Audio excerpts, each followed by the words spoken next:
Here we go. Good evening, everybody. Welcome to the first class of our Mussar Masterclass series. So we're going to talk about Mussar, and the word Mussar you'll hear a lot. You'll hear a lot of conversation about the word Mussar, and I want to give you my definition to what Mussar means, what that word means. But I can't get to that till I give a little bit of an introduction. So the first thing you need to know, we all need to know, is that I'm not teaching you anything. I'm not here to lecture you. We are here on a journey. It's my journey. And I'm hopefully going to share my journey with all of you.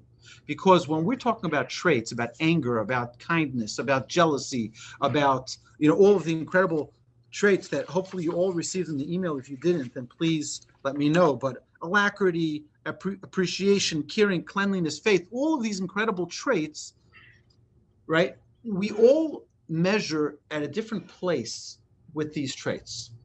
Some of us are perfect. Some of us may be so weak in that trait, in any of these specific traits, the good and the not so good, and the not so good traits.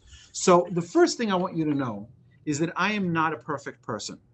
I aspire to be perfect. I want to be perfect. I try every day to be perfect, but I'm not. So I am not here to tell you this is the way to do it because trust me, I'm the pro. No, I'm not the pro. And what I would like to happen here is for my growth to be shared with everyone else. Hopefully, if I'm worthy of growing, hopefully it'll shower onto everyone else and we'll all be able to grow together. And this won't be a journey just of one man, but rather a journey of an entire community. Does everybody hear me? Thumbs up. Anna, you hear me? Lauren, you hear me?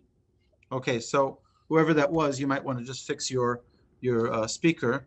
Okay, the next thing I would like to share with you is that, some of you may come from different congregations, from different backgrounds.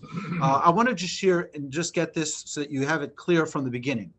Okay, I am a Torah observant Jew, and many of you may be members at a Reformed temple, conservative, Orthodox, Reconstructionist. I love every Jew, and I want you to know that in my view, there is no Reformed Jew. There's no conservative Jew. There's no Reconstructionist, no Orthodox. There is no type of Jew, except two types of Jews. There is a growing Jew and there's a stagnant Jew. And I have met people who are not members of any synagogue whatsoever that are growing Jews. I've met people who have been part of an Orthodox synagogue their entire life that are stagnant Jews. I've met from every demographic. I've met people who are unique and special, but they all fall into one of these two categories, either be a growing Jew or a stagnant Jew. My hope is that I myself always be a growing Jew, and that hopefully each and every one of us in our journey through life, that we are constantly growing Jews. So it doesn't make a difference where your membership is. It's nonsense. It's irrelevant. It'll never come up in any of these classes. It'll never come up in this course. Anyone's affiliation, it's irrelevant. Okay, we're all brothers, we're all sisters, we're all united as one in the journey of growth. The next thing I would like to share is that we have a bunch of papers that were emailed out. If you didn't receive it, please let me know after class. Put your comments in the chat of your email address if you have not received any of these documents. I just want to go through them so you'll know what they are. So the first two documents are a Mussar worksheet. If you receive the Mussar worksheet, this is a worksheet that you can use after each week's class. And each week we're going to discuss a different trait. It's called a midah. A midah is a trait. And you'll write down on the top after each class, you'll write down the midah that we discussed that week, the trait that we discussed that week. And then what's very important is that we get definitions clear. What is the definition of the trait, for example, of kindness? Now, we have 64 people online. We have 8 people here in the room. If I asked what is the definition of kindness, I guarantee you I would get 72 different definitions for that one word of kindness, because everyone has a different experience with kindness. But in order to work on the trait, we have to really crystallize the idea of the trait. What is God's trait of kindness? When we talk about Abraham as being our patriarch, who was stellar in his acts of kindness, What is real kindness? And this is what we're going to do in each one of these weeks coming up. We're going to discuss traits, different traits, but we're first going to define the trait so we know what it is. I remember we were once, this is many years, probably 10 or 11 years ago, we were giving a series of classes in one of the congregations in our community here in Houston. And we were talking about a certain trait. And as we were finishing the class, I announced next week we're going to be talking about the trait of patience. So one of the women in the class, a very special woman, and she raises her hand. She says, "Rabbi, I don't think I'll be coming next week because I'm a very patient person, and I really don't need to work on my patience that much, and I probably won't be here." I said, "What's your definition of patience? What does patience even mean?" And so she said, "You know what? Okay, maybe I'll come." So she came the following week, and after that class, she said, "Rabbi, I need to apologize in front of the whole class." She says, "I was so arrogant when I walked out of the class. I said, 'Oh, I'm patient. I don't need to come to that class.'" And she said, as I was pulling out of the parking lot, the car in front of me wasn't moving fast enough. So I honked my horn, and I realized how impatient I am. I said, I better come back to that class." The thing is like this, is that what is these Mussar traits? These are the traits of who we are, the character, our very essence. And many times they're buried deep down within our subconscious, and we don't even know they exist. Which is why the study of Mussar is so important, so that we can identify them, recognize them, and then hopefully turn them around and make them as perfect as can be. We're going to get into many of the details of this. It's a long journey. The journey of Mussar is a never-ending journey, just like the study of Torah. Never ends. There are no graduates to Torah. There's no degrees in Torah. It's just never-ending sea of knowledge. All right. The second part of this document is a introspection, or a cheshbon hanefesh, which is an opportunity, if let's say we're talking about the trait of kindness, for every person privately to inspect themselves. Where am I holding with this trait? Am I weak at this trait? Am I perfect in this trait? And again, this is only for ourselves, for our own. It says on top, private, right? So that we know it's not for anybody. You don't have to hand this in. There's no homework. But the idea is we want to grow. And if we're not going to be able to identify where we are holding with our own traits, it's going to be very hard to improve in any area. The next is the practical part, and that is, what would I like to accomplish with the work in this trait? And with kindness, just the example that we've given, the trait of kindness, do I want to become a volunteer? What do I want to do? What do I want to accomplish with my trait of kindness? Do I want to reach perfection? In what way do I want to reach perfection? Do I want to always be the person who says yes when someone needs something? What exactly do I want to accomplish when it comes to the trait of kindness? All right. And then a very important question, what tools do I already possess that can immediately be employed to help affect a small measure of change with this trait? So many times we may not be able to completely change something. We may not be able to turn around 180 degrees and go in the opposite direction. But perhaps I have some qualities, some virtues, some traits that just with a little modification, I can become more kind. With a little bit of an adjustment, we can change our traits. So that's a very important thing for each person to identify. And then the last part of the worksheet is Kabbalah, which is accepting upon myself. For example, if the trait is kindness. So let's say I accept upon myself that twice a day I should think about doing an act of kindness for someone else. Right? So and you can write it down, the midah of kindness in the following way, 3 times a day, 4 times, 10 times. My recommendation is very small. Very, very small changes. We're going to talk about how important small changes are. It's critically important. Okay. Page number 2 is a daily journal. The daily journal gives you an opportunity to mark every day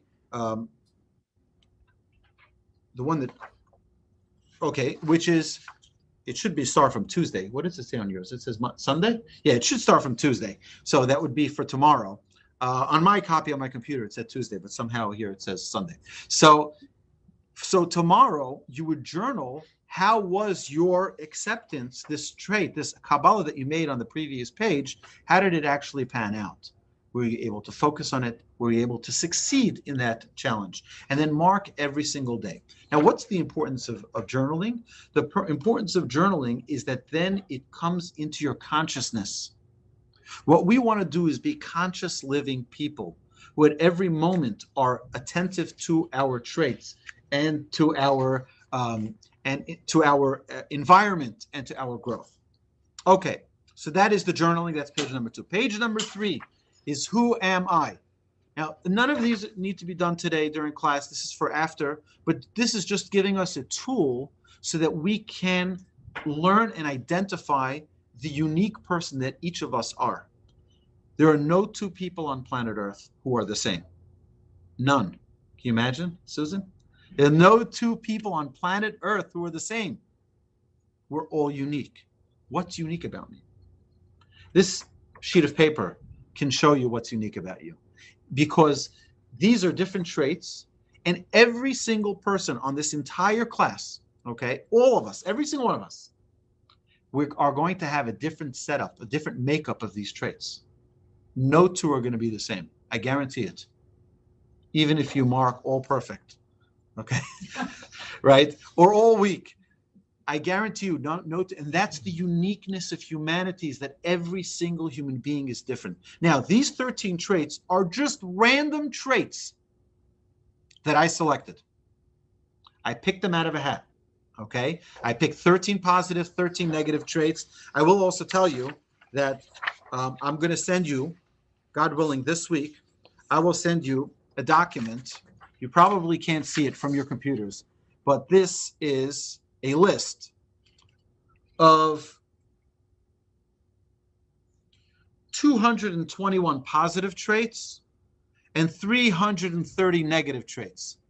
Okay, just to give you an idea, this is from the book of Rabbi Zelig Pliskin. I've added a few more to his list, but this is just to give you an idea. I just picked 13 positive traits and 13 negative traits for the Who Am I worksheet so that we can hopefully get an idea of who we are.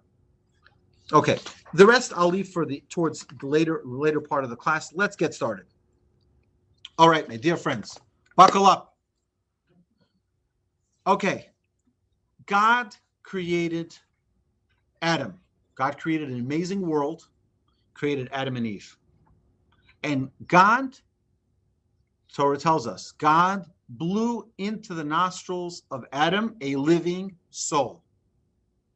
Vayipach be'apav nishmat chaim. God blew into the nostrils of Adam a living soul. Our sages tell us, what is that soul? Those are the traits of God. It also is the battery that keeps us alive. But it's the soul, when God blew into, we have a piece, so to speak. Our Hasidic masters say that there is a chelek eloka mimal. There is a piece or particle, so to speak, of God within us. Now, God doesn't have pieces. God doesn't have a form. But in essence, what was in this world before creation? What was in this world before creation? God. Only God. So everything that is created is a piece of God, so to speak. It's a creation of God. In everything that exists, including this magnificent microphone, is a piece of godliness, because everything that was created by God. So now God imbuing us with those character traits is giving us part of his traits, so to speak. Now we know, we say in our prayers, the 13 attributes of God, because God is perfect in all of his traits. We aspire to be perfect. Our goal, the task of Adam, is to be perfect. That is the goal. Throughout our life, we will have a journey. We will have challenges. We will have one after another come before us, stumbling blocks before us to perfect us in our traits. So there's two ways to live life. We can live life alert, awake, conscious, and recognizing that everything that happens around me is a message, or I can just close the shutters and prefer not to see anything. Right? It's like the red pill and the blue pill. Right? It's our decision. We can decide if we're going to live a world where everything is a miracle, where everything is a message, everything is a hand-picked lesson for us to learn from the Almighty, or we want to live in oblivion. Adam, very interestingly, gave names to all the animals. He gave names to all the animals. And the commentaries talk about how all the animals of the world came to one place 4 times in history. The first time was when Adam gave names. They all came. Suddenly the horses, they came. And Adam had to learn their nature, and he gave them a name that represents their nature. The camels came, and they said, oh, give us a name. He learned about their nature and gave them a name. I'll just tell you briefly, I'll tell you a few examples. Okay?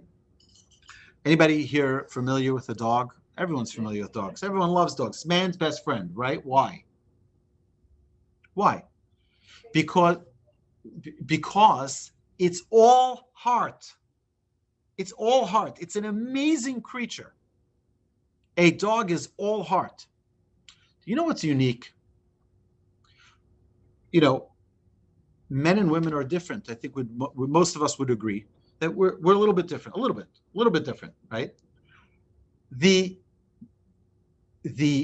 interesting thing is that if a man were to tell his wife, a day after they get married, she's so excited her husband comes home, she opens up the door to greet him, and he's like, can you not bother me?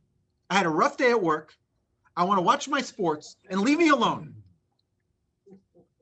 I can guarantee you the next day she won't greet him at the door the same way. Is that correct? That's the way most of us are, human beings. As emotional as we may be, it doesn't make a difference.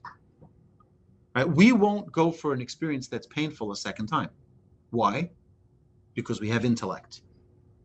And as emotional as we may be, our intellect tells us that was painful. But what happens, and I'm sure you've all experienced this, where people say, oh, bad dog, and they shoo the dog away, and what happens a minute later? It comes right back wagging its tail. Why? What happened? Didn't he learn that it's a painful experience? I'm not in the mood right now. I want to watch my sports. Stop bothering me. I just said bad dog. Leave me alone. It comes right back. Why? Because although a dog has intellect, it's controlled completely by his emotion. Completely by his emotion. Kelev is the name of a dog, which is kol lev, all heart. It's all emotion. It's only controlled by its emotion, which is a little bit of a sad, if this is what humanity is, that's our best friend, only a dog who is so forgiving, who is only controlled by emotion, that's the only thing we can get along with, that's a big problem. We have to be accountable, right? To a relationship that's beyond just, okay. I'll give you another example. We mentioned a camel, right? What's the unique characteristic of a camel? It's humps, right? It has these big humps. What's unique? Why does a camel have those humps? So our sages teach us an incredible thing, and it's in the name, in the Hebrew name is everything. Our sages teach us an incredible thing. A camel wants to be independent. It doesn't want to come back to its master every 5 minutes. I'm thirsty. Can you give me another drink? I'm thirsty. Give me more to drink. He's going to have to go through the entire desert, and he doesn't want to be asking. He wants to be independent. So he fills up his humps with water so that he can go the entire journey without having to ask again and again, without having to be dependent on his master. Very important. It says about Abraham that when Isaac was old enough, it says, Biyom higamel et Yitzchak, the day that he weaned Isaac. The same word, higamel, is the word gamal. Gamal is a camel, weaned to be independent. Now we talk about the trait of gimilut chasadim, of loving kindness. What does kindness really mean? What it really means is to make someone be independent. Teach someone how to fish instead of giving them fish. Right? You give them fish, they have fish they have dinner for one day. You teach them how to fish, they have dinner every night. It's to make them independent, because someone doesn't have to come every night and knock on your door. Please help me. I need money for dinner. Please help me. I need money for dinner. No, give them a job. Give them a sense of pride, a dignity. Let them earn their own income. They'll feel happy. They'll feel enriched by it. That is the trick. When we talk about gamal, we talk about gemilut chasadim, we talk higamel, all of these things, to wean, to be a camel, and to do acts of kindness are all interlinked. It's brilliant.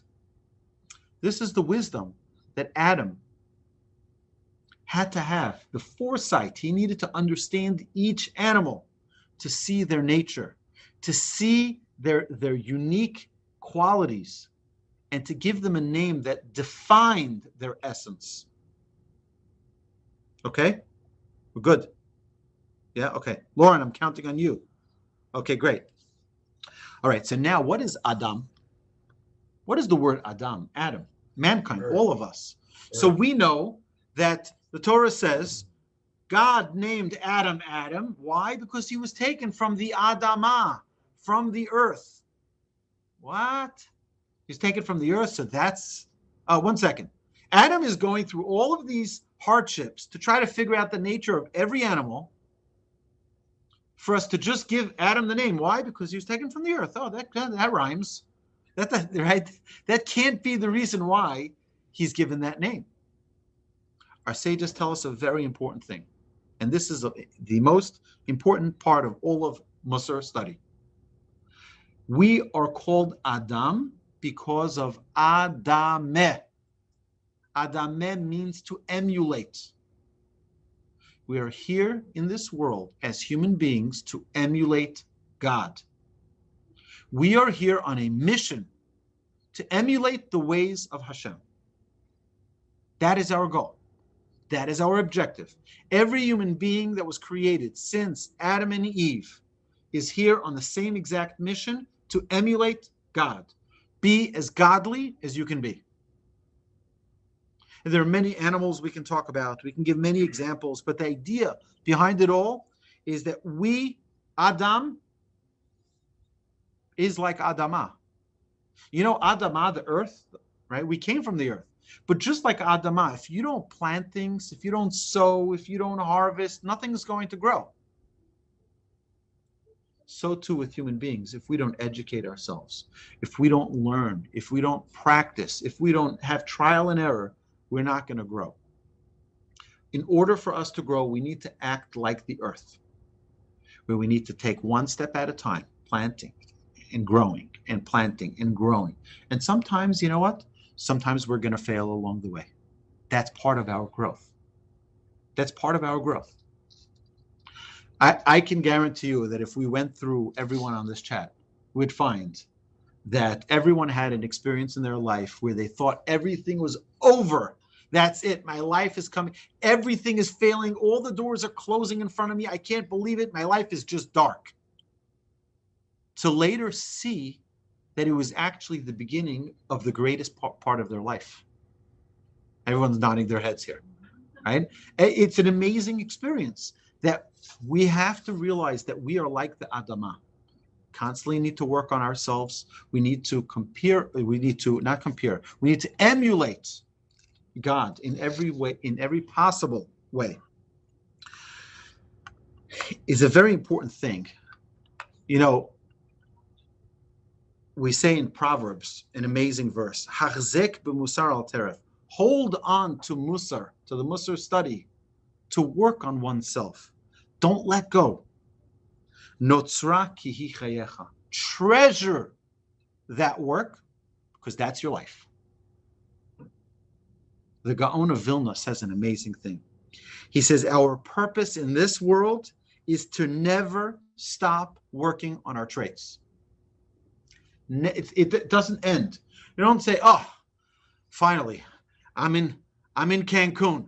Nobody, I can yell and scream at whoever I want. I don't have to have manners. I don't have to be kind. I don't need to be, obviously we know that wouldn't be the case. Just because you're in a different place where no one knows you doesn't mean that your character traits, that your essence changes. Your essence doesn't change. Wherever you are, in every circumstance in life, we need to be able to work on ourselves. And God is constantly changing this for us. You've ever been an employer? How are your traits then? You've been an employee? How are your traits then? Have you ever been at the number one at the food chain and the one number 10 on the food chain? We're many times in different situations. Sometimes we're the leader, sometimes we're not the leader. Sometimes we're the parent, sometimes we're the neighbor. How am I going to act to my neighbor's child? When I'm the parent, I'm like, why don't they mind their business? Now it's me. Now I'm the neighbor, right? Maybe I should mind my business. But the idea is that we'll always be on different sides of the coin. And it's very important to realize that each one is a different test. It's a test. Life is a test. It's like one of the things that I love to say about marriage is that marriage is a workshop in character development. Anybody who's been married for 20 minutes will tell you that it's not a picnic. It's a place to work on yourself. It's a place to grow in your relationship, mainly by working on oneself. That's the goal. Okay. So it's not just a nice thing to work on one's traits. It really is life. This is the essence of who we are. So I want to give you my definition. I told you earlier, I will give you my own personal definition of what Mussar is. My definition of Mussar is maximizing every aspect of you.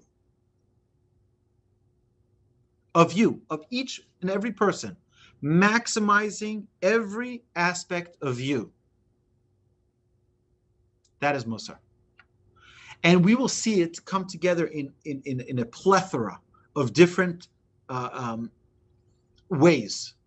We will see so many different dynamic traits. We all have traits that could be hidden. We mentioned this previously, that could be hidden within us. If we don't explore our God-given traits, they could remain hidden and our potential unmaximized and unactualized. Right? We have to be so attentive to our traits because it's very easy for someone who has a propensity towards anger to just lash out and not even realize that they lashed out.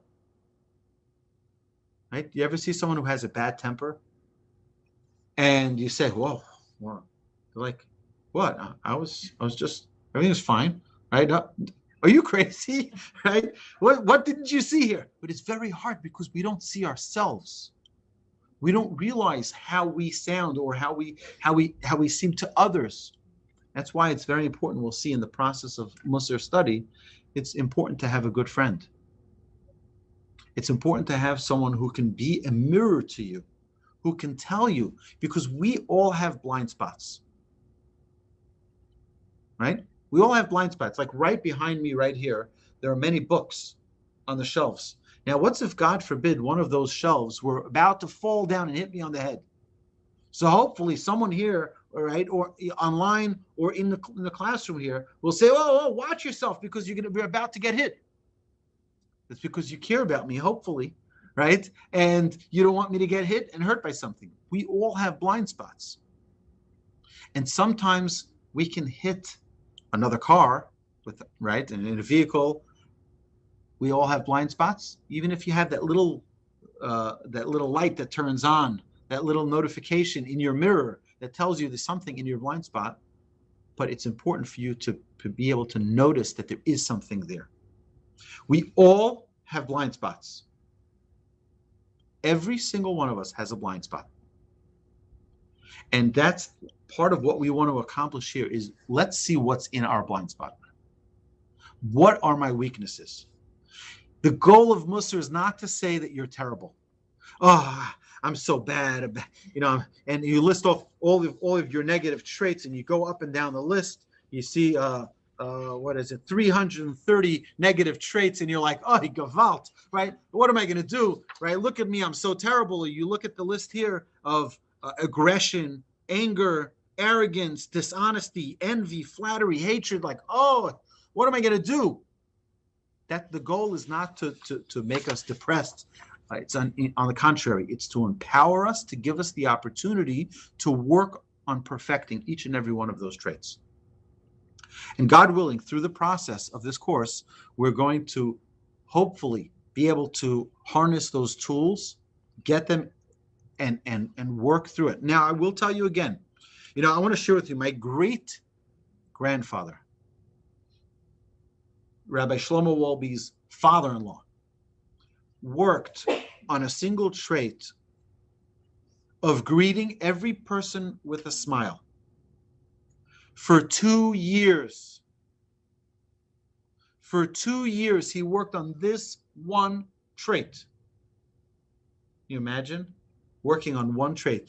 Just think about it for a second, okay? You're preparing Thanksgiving Eve, right?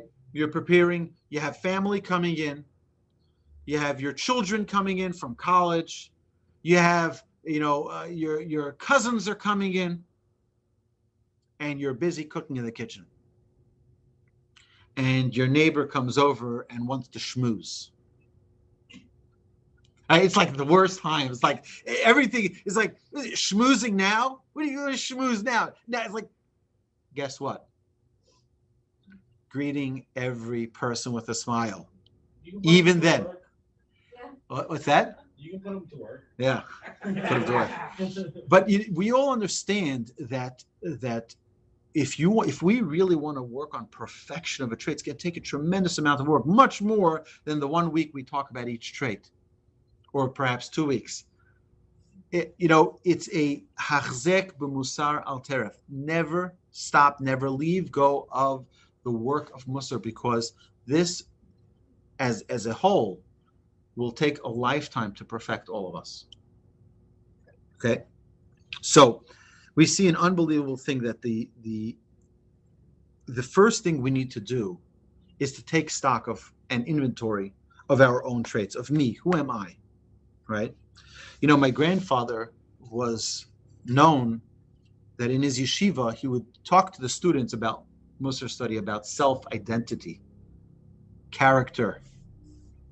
And he would guide the students to go walk in the evening when it was quiet. There weren't cars on the streets. Go walk alone. Go walk alone with yourself and just get to know yourself. My grandfather said, and I heard this many times from him, how one student came back frightened.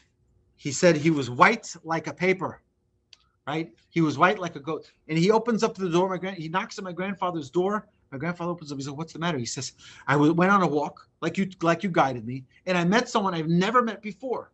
It was terrifying. It was frightening." He said, "Who did you meet? Did he threaten you? Did he mug you?" He says, No, it was me. He says, "My entire life, I've been walking around giving off an impression that I'm someone else. And my whole life, I've been following a persona that wasn't real. And now I realize that the true me is a totally different person." It's a really frightening thing.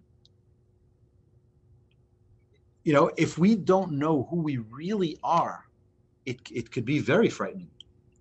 I want you to know something, is that there is a gift. There's a gift that the commentaries talk about throughout the ages that God has embedded in each and every one of us. If you take the fourth sheet that I gave you earlier, you'll see it's a very interesting diamond that you have. It looks like this. It's a diamond-shaped, right? A diamond shape with a line on top, with a rectangle on top, and a rectangle on bottom, and 5 rows on each side of the upper half of the diamond, and 5 rows on each side of the lower half. So the top half are your positive traits. And my grandfather says in his book, in his legendary work, that each and every one of us, I told you have a special gift. You know what the special gift is? We have one trait on top of your diamond that is absolutely perfect.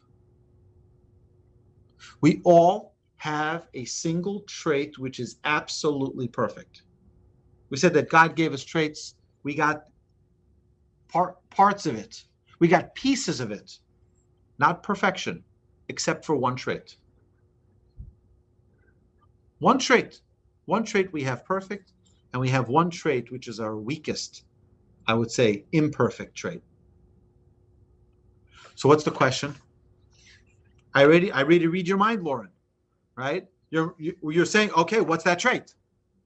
Right? Just tell me what that trait is. That I can't tell you. Because every person has a different trait.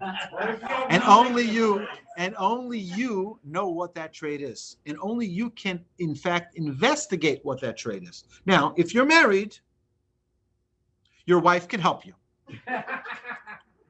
Right? Your wife can help you because women have an intuition much stronger than men do. Sorry, guys. Yeah, but they'll learn. Tell us everything positive. Nothing negative. No, so it's very important. It's very, very important for us to identify what this positive trait is, because this trait is going to help us perfect all of these traits. Because let's say we brought the trait of kindness, right? So let's say your perfect trait is kindness. You could use kindness to help you with your patience. You could use kindness to help you with any of your other traits like happiness, right? You can add that trait of kindness to all of your other positive traits. And that will also help with your negative traits. It'll help you bring them to their perfection and to remove them. So it's very important to identify who we are. And it could be feeling like insurmountable. It's like, where do I start? What do I do? How do I get there? But this is the journey. We're on this journey together, and I look forward to this journey.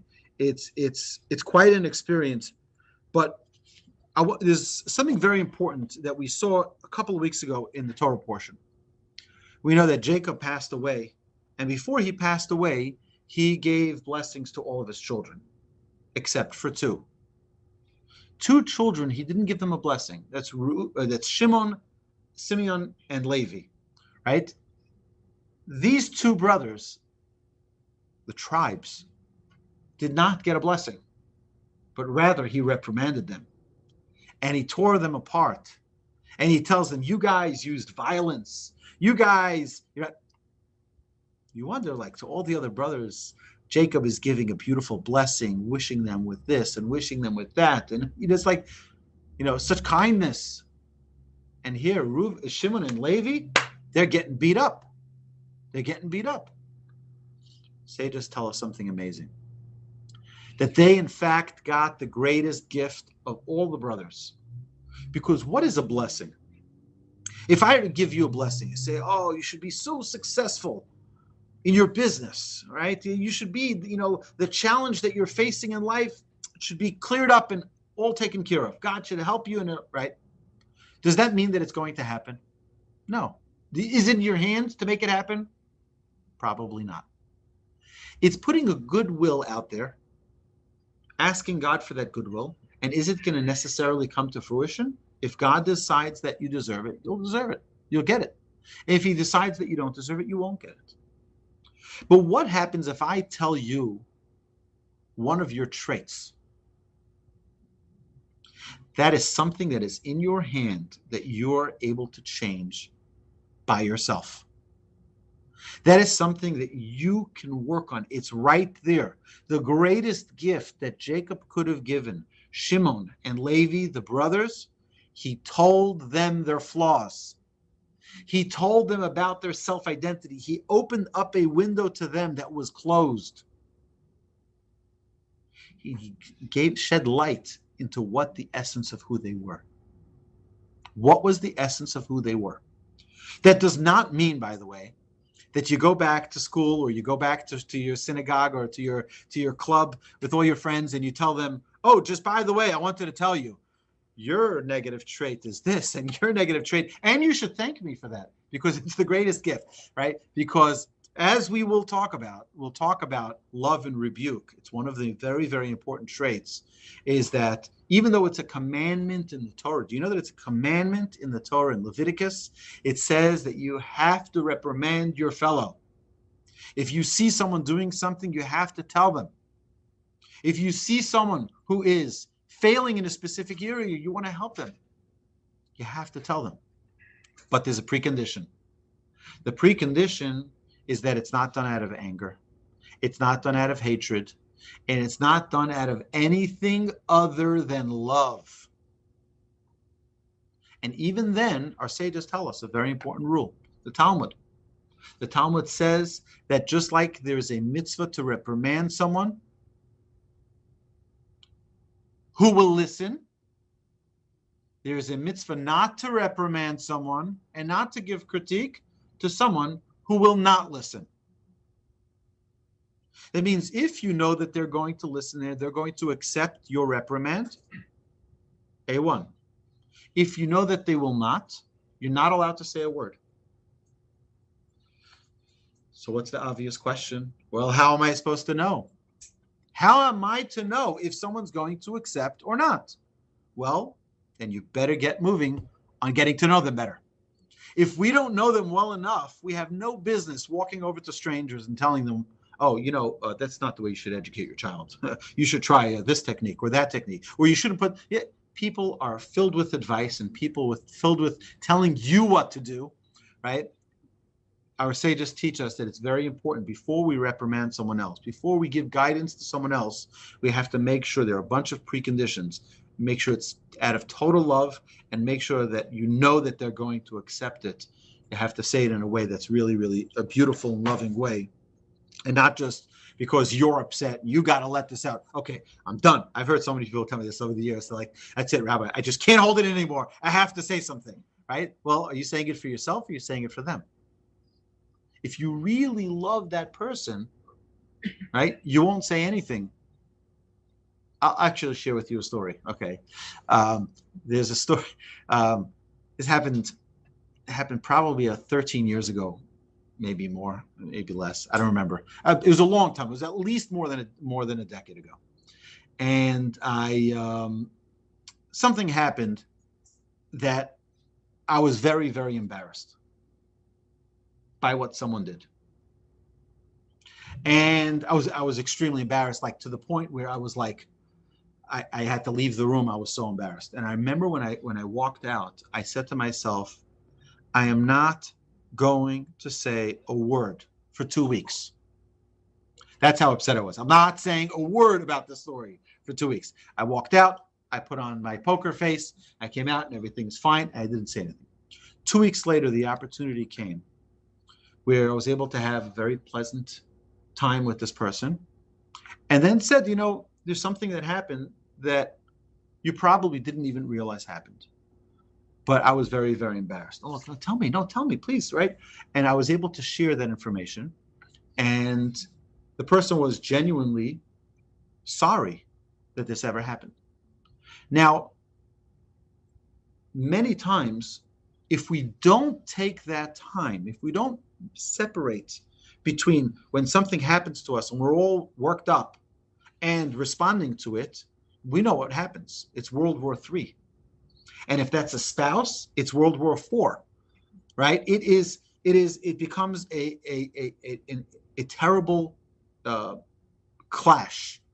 How can you do this? You embarrass me. How can I, right? And instead, there's no more emotion involved. It's a week or two later. We can say it after we thought it through, after we're calm, we're patient. We were able to say it and use the right words to explain and to teach. Okay, so we understand that there's many ways in which we can learn. In fact, the Mishnah says that if you criticize a wise person, they will love you for it. Why? Because a wise person always wants wisdom. always wants insight. And even if you don't put it on a silver platter and you don't decorate it and make it all nice, they will always appreciate you're taking the time to share with them your perspective and to share with them your insight. It's very important that if you do have someone in your life that you could share this information with, or that they can share information about you, about your character, about your essence, to be open, not in the sense of like, just hurt me, throw darts at me, and it's not going to, no, is to be open in the sense that if we want to get a grasp of who we really are and to get a picture so that we can work on perfecting our traits, we have to be, I don't want to say vulnerable, but we have to be accepting to hear another perspective. Because I only see right now about, if there's any ophthalmologists there or all right, I see about 150 degrees right here, okay? That's what I see. Everything else is in my, this is my peripheral vision. I see both my hands right now, and that's it, okay? I can't see beyond them. Right now, I don't see them anymore, right? So there's a lot, the 360 degrees around us that we don't see. I only see what my eyes show me. And even then, it's only what I'm focused on. Right? They've done studies of people looking at basketball. They say, look, and they have a beer running through the court, the basketball court. They say, what did you see? How many times did he score that basket? And you're busy counting that. You don't realize there's a beer running right across the screen because you're so focused on that. Many times we're focused on what we see, but we don't have the full dimension of our character. Others around us see everything that's around us, and they can share with us a perspective that perhaps we don't have in understanding ourselves. Now, that does not mean that look, if we were courageous, we'd go, so tell me, what do you think is my greatest trait? You start writing it down. What do you think is my worst trait? Oh, yeah, right. So it could be quite an experience to open ourselves up like that. But let's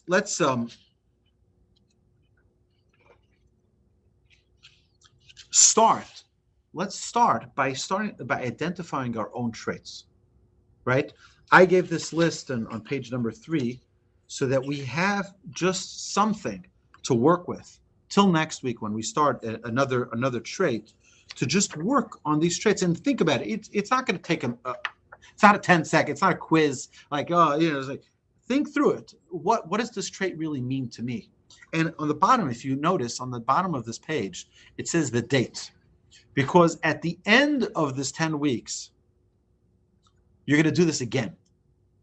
And then you'll see the difference of how it looks now and how it'll look then. Right? We are exceptional beings that God created. Each and every human being is unique and special. And we have so much potential.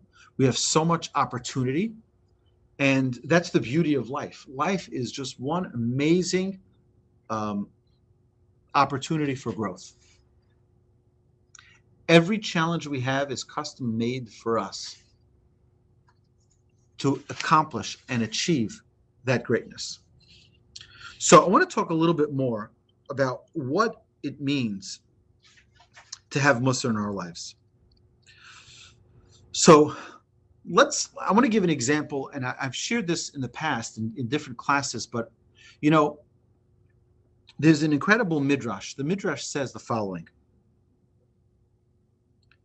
Abraham came to God and said, God, the future redemption of the Jewish people, I want it to be in my merit. And God says, and what did you do? He says, me.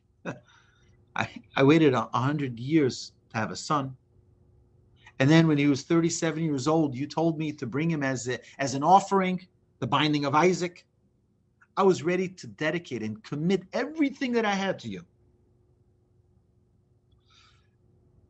Isaac comes to God and says, I want the future redemption of the Jewish people to be in my merit.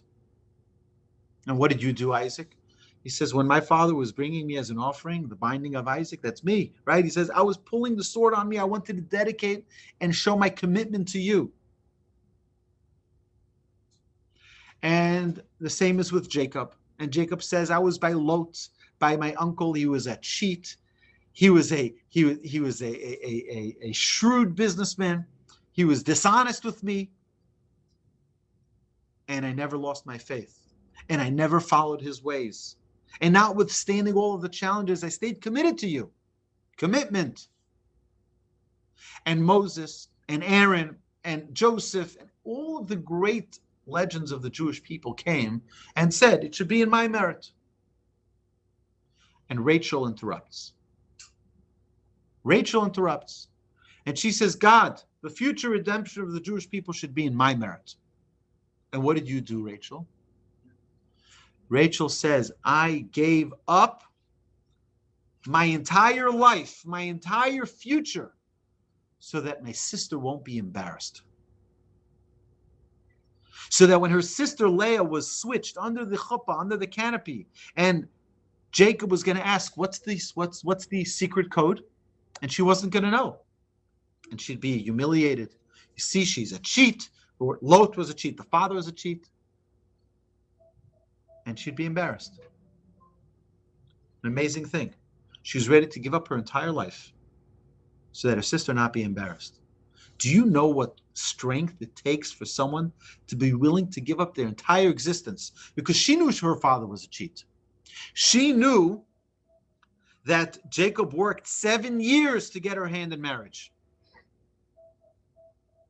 And now finally comes the day, and her father was going to do a switcheroo.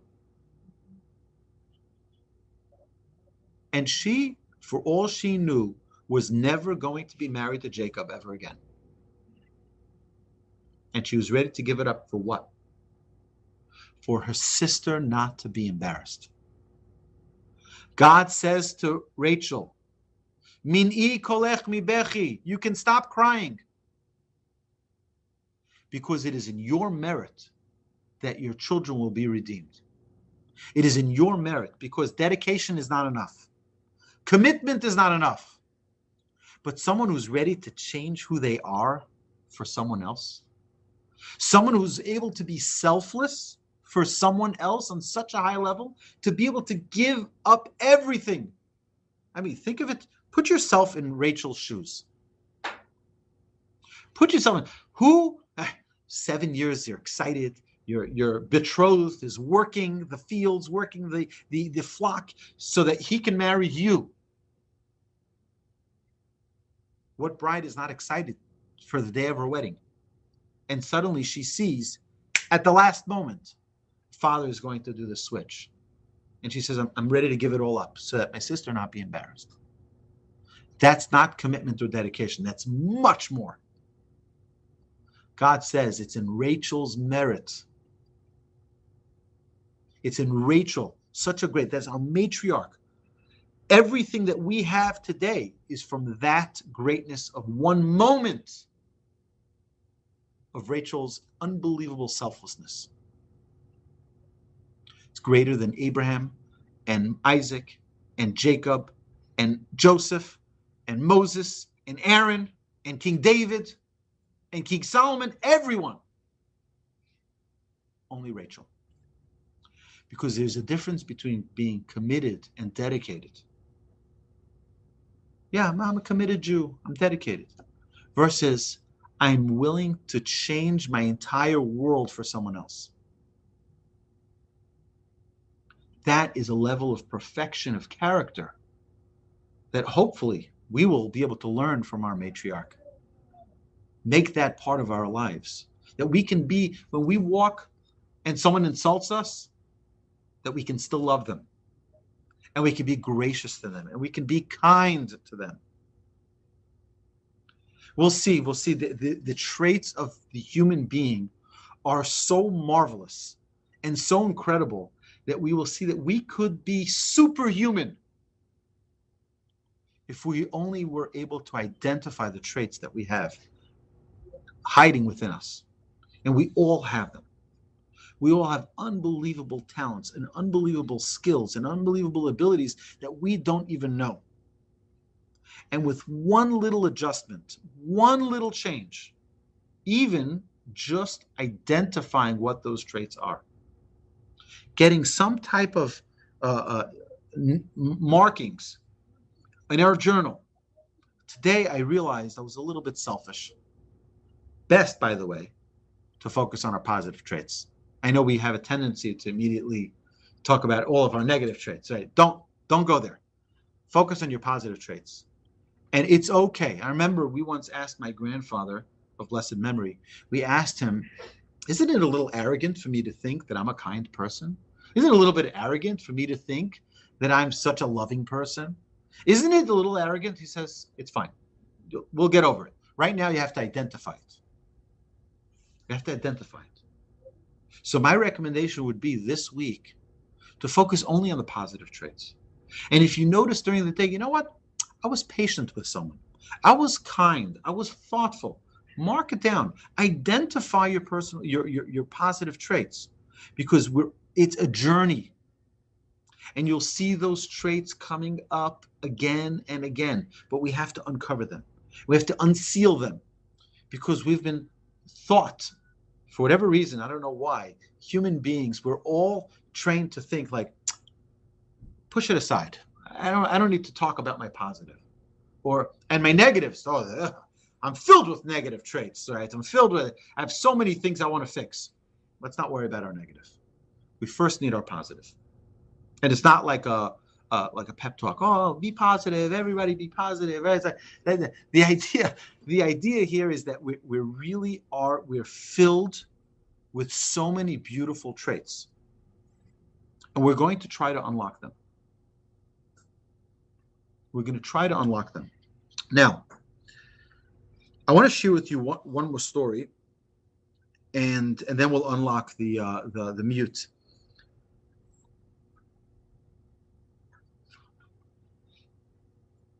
There was a woman who, during the 6-Day War, was in the bunker beneath the Mir Yeshiva. The Mir Yeshiva in Jerusalem was right on the border with Jordan. Right on the border with Jordan. And 6-Day War, was a miraculous war in that it was only 6 days. And that we were able to,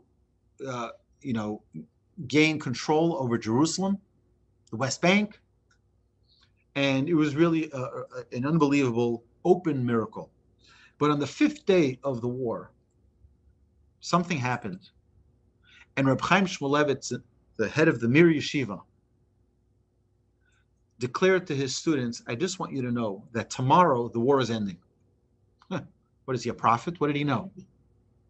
I actually heard this from someone who was in the room when this incident happened. He says, the war is ending tomorrow. What happened? What happened that he knew that the war was ending the next day? So listen to this amazing story. This was the miklat. What do they call the miklat? The bunker. No, it's not the bunker. The bomb shelter, right? So the entire yeshiva was in the bomb shelter, but all of the neighboring buildings also evacuated from their homes into the bomb shelter of the yeshiva. It was a big bomb shelter, and everyone was there. It's like 30, 40 feet underground. It's still there today. They still have Torah classes being taught there today. And it really is, it was an incredible time. Everyone's hearing, you can hear the mortar shells, you can hear all of these different, rifles, you can hear it from the shelter. And this one woman,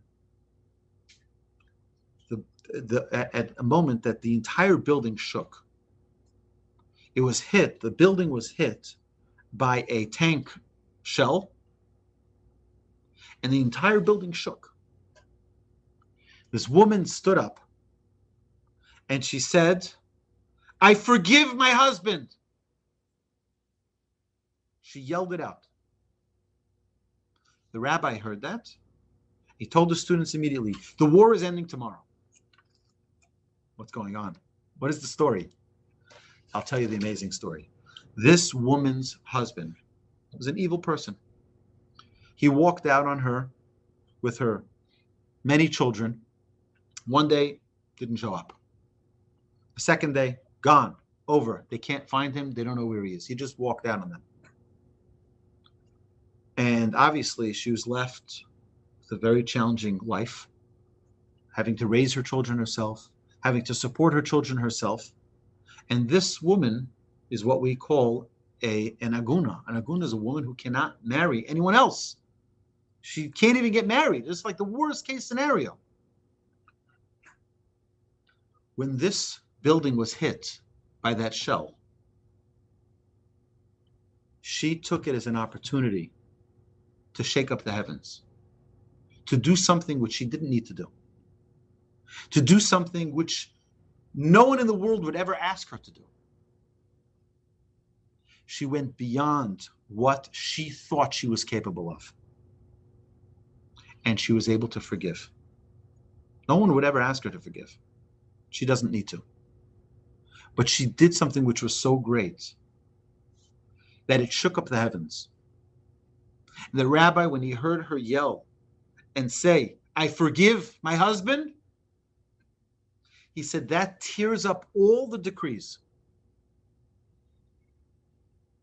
And the rabbi said, "I'm telling you, the war will end tomorrow because of the merit of this woman," like the modern day Rachel. We're able to do so much within ourselves. We have the ability, we have the power to turn the entire world inside out with our traits, with our kindness, with our faith, with our love. We are able to really transform the entire world. That's what Mussar is. Mussar is maximizing every aspect of our life. Husband, you're a wife, you can maximize every aspect of your life. You're a child, you're a parent, you can maximize every aspect of your life. You're a human being. Mussar gives us the tools we need to maximize every aspect of our life. So my dear friends, this is just a short introduction into the world of Mussar, and I look forward to learning more together. I look forward to growing together. And if you have any questions, I'll be happy to take them. I still have, sadly, 4.5 pages of introduction, but I look forward. We'll get to it. I promise. We'll get to all of it. But I really would like to hear your questions or comments. If anyone has any, I don't know if Mrs. Busco is able to unlock the mute. Everyone can unmute. Oh, perfect. Okay, so if anyone has any questions, I'd love to hear it. Thank you, Rabbi. It was wonderful. Bobby. Yes. Thank Thank you, you. Bobby. Thank you, Bobby. Hi, Lauren. Thank All right. you, Rabbi. This was amazing. I'm so sorry I didn't get to your class sooner. It was amazing. Thank you. You are hilarious, and I think I would love your father. I love you. I love your father. You are so funny. So next time I won't be making biscuits. Thank you. Have a good night. Have a good night. Thank you. And any questions? Does anybody have any questions? Anna, Rabbi go for it. Wolbe, can you tell me what verses that you quoted from Proverbs and from Leviticus? Definitely. Proverbs chapter 4:13. Thank you. And Leviticus, this is off my memory. Oh, I'll open up a chumash right here. Thank you. Okay, any other question meanwhile? Rabbi, Yes. first of all, I want to thank you for your Parsha podcast every week. They're fascinating. Oh, well, that's my brother, but thank you. Well, that's your brother. Okay. Well, thank him. Will. How do you counter negative traits as they occur in real time? I guess you've spoken about focusing on your positive, on the good things about yourself to eventually fortify yourself to address the negative things. But in real time, in our lives, on an everyday basis, most of us are, that most of us are setting forth negative aspects of our personalities. So I'm interested, and I don't think you can do this probably at the first session, but I would be interested in how in real time to reverse the tables, because we know what we've done isn't right. Okay, so it's an excellent question. I would love to answer it. It's going to be a little bit okay. Let me explain. Okay, let's say that I am plagued with anger. Okay, so I definitely cannot fix anger if I don't know that it exists in my life. If it's not in my tool chest, right, of negative traits, I won't know to work on it, most likely. And unless I don't have someone who I love and that loves me, that I would respect and accept their criticism, I probably won't be able to work on it appropriately. However, once I do know that it exists, I can start thinking, when does it manifest itself? And I can start identifying triggers. I'll give you an example. My rabbi, anybody here from Israel or anybody who's been in Israel knows that taking a cab in Israel is a very stressful experience, because the cab driver will change the price 10 times in the process of the ride. Oh my God. Okay. He'll tell you it's 40 shekel, then it's 50 shekel, then it's 20 shekel, then it's 80 shekel. At the end of the day, you end up paying more than he ever told you. Always. Okay. That's almost always the case. And it's infuriating. It's infuriating, particularly to Americans, because Israelis know how to avoid it, but Americans feel taken advantage of. So my rabbi would always give this as an example. He said, if you don't prepare yourself for it, you will fall every time. So you have to say, and this was the example he gave about himself, where he said before he goes into a cab, he says, what's the maximum I'm willing to pay to not get angry? And he would prepare himself like that, right? I'm willing to pay 50 shekel, right, to not get angry. Okay, so now if it's 30, I save 20 and I feel good, right? And if it's, you understand what I'm saying? Is that if we're not able to identify where it is that we fall, we'll never be able to fix it. Now, once we identify that it exists and we're able to identify scenarios in which it's most challenging, then what we're doing is we're putting ourselves in a preparation mode so that we can further identify other areas in which it can come up without us being ready. And the truth is that that's the trick. The trick is to first identify. Once we identify, we can start pinpointing specific areas that trigger that anger or whatever the negative trait is. And then we can either avoid such situations. So if you know, for example, that the cab ride is such an angry experience, an anger-filled experience, then you can either avoid taking cabs, or you can just prepare yourself so that you don't get triggered by it. Okay, so it's a very good question, and it's one that I hope we'll be able to address many, many more times throughout the entire course. Mark Schneider. Rabbi, thank you so much for having me. Thank you. I'm curious to know your thoughts, or everybody's thoughts, but most specifically your thoughts here. I listened into a share, and I can't recall the source, but the rabbi said that all love is ultimately rooted in rage. So I'm just curious to know, like, what your thoughts are on that, and how that ties into, some of the comments you were talking about with regards to love. So I have a policy that I don't comment on other rabbis' statements. So, but we're going to talk about love. So, I'm sure he meant it in a specific way. But we're going to talk about love. Love is very, very important, and to make sure that love is pure and to make sure that love is elevating. Yes, the recording will be available, Wendy. And the worksheets, if you just leave your emails in the chat box, we'll be able to email you. Ellie Sofer, go for it. Okay, my question is, I have two questions. I'll start with one. You mentioned that the goal is perfection, which implies a completion point. if we were to define what is perfect, can we get like a full list of traits which we can work on, or I guess, can we define what it would mean to be completely perfect? Right. Okay. So I would say the point of perfection is the closest we can possibly be to the Almighty. Okay. Not in being the Almighty, but rather being closest we could be towards connecting with the Almighty. That would be in a short response, but the destination is different for each individual, because every person is born with a different set of tools.